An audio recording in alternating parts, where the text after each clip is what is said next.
Assalamualaikum warahmatullahi wabarakatuh. Selamat siang, salam sejahtera untuk kita semua.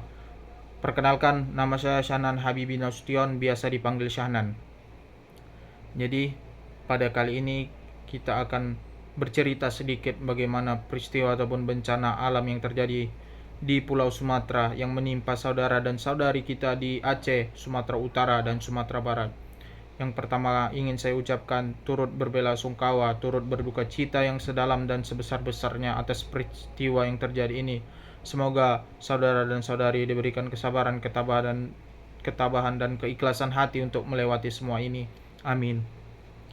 Saudara dan saudariku sekalian, seperti yang kita tahu, seperti yang kita lihat di berbagai media, bagaimana peristiwa alam yang begitu dahsyat yang menimpa saudara dan saudari kita.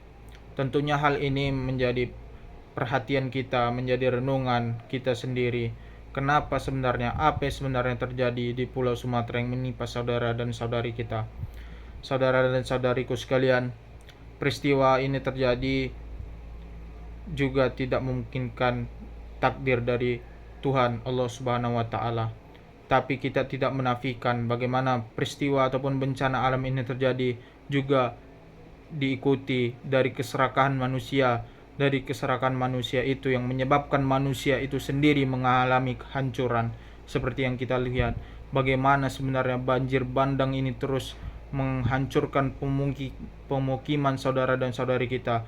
Bagaimana ceritanya bisa ada segelondongan kayu yang begitu besar, bagaimana ceritanya air yang begitu saja datang tiba-tiba hanya disebabkan curah hujan yang 3 hari berturut-turut. Namun ini juga menjadi pertanyaan, bagaimana bisa gelondongan-gelondongan kayu itu ikut serta bersama air-air untuk menghancurkan permukiman saudara dan saudari kita. Tentunya ini juga menjadi evaluasi untuk kita sendiri, bagaimana kita harus menjaga alam kita menjaga alam kita, dan alam juga menjaga kita. Bagaimana penyelenggara negara, pemerintah kita seharusnya mampu mengatasi ini semua, mencegah ini semua.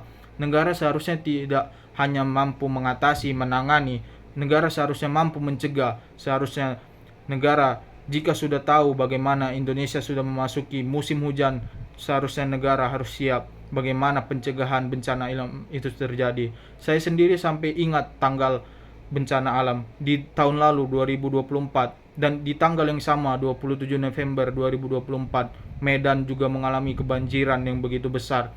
Sama halnya di satu tahun setelahnya 27 November 2025 juga Medan mengalami kebanjiran yang begitu besar. Jadi bagaimana bencana alam ini tentunya menjadi evaluasi, jangan sampai kedepannya bencana alam ini terjadi lagi. Tentunya negara harus mampu menjadi gerbang, menjadi pencegah agar tidak ada lagi memakan korban jiwa. Hal ini juga menjadi evaluasi para pemimpin kita, bagaimana seharusnya penggundulan hutan itu tidak lagi dilanjutkan, bagaimana harusnya pengizinan dari perusahaan-perusahaan yang ilegal ataupun ilegal dan legal sekalipun harus diperhatikan, karena ini demi kepentingan. Jadi bagaimana kita harus mampu mengingatkan diri kita sendiri, tentunya mengingatkan keluarga kita dan lain sebagainya. Dan juga pemimpin-pemimpin ataupun penyelenggara kita harus mampulah, jangan menuruti ego sendiri, jangan mau untung sendiri, pikirkan orang lain. Sebagai pemimpin, kita juga harus mampu merasakan apa yang dirasakan orang lain.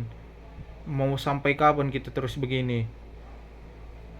Saya berharap tentunya penyelenggara negara kita harus mampu membuat pencegahan yang semaksimal mungkin, karena sangat sakit rasanya melihat saudara dan saudari kita kehilangan keluarganya, rumahnya, dan lain sebagainya. Bagaimana hak-hak mereka direnggut begitu saja, hak mereka untuk hidup hilang begitu saja. Sudah berapa banyak korban jiwa, sampai detik ini sudah hampir 900 korban jiwa, sudah hampir semua tidak memiliki lagi tempat tinggal. Bagaimana negara seharusnya mampu memenuhi hak-hak itu, hak untuk hidup, hak untuk tempat tinggal, hak untuk memiliki kehidupan yang nyaman. Negara sudah melanggar itu.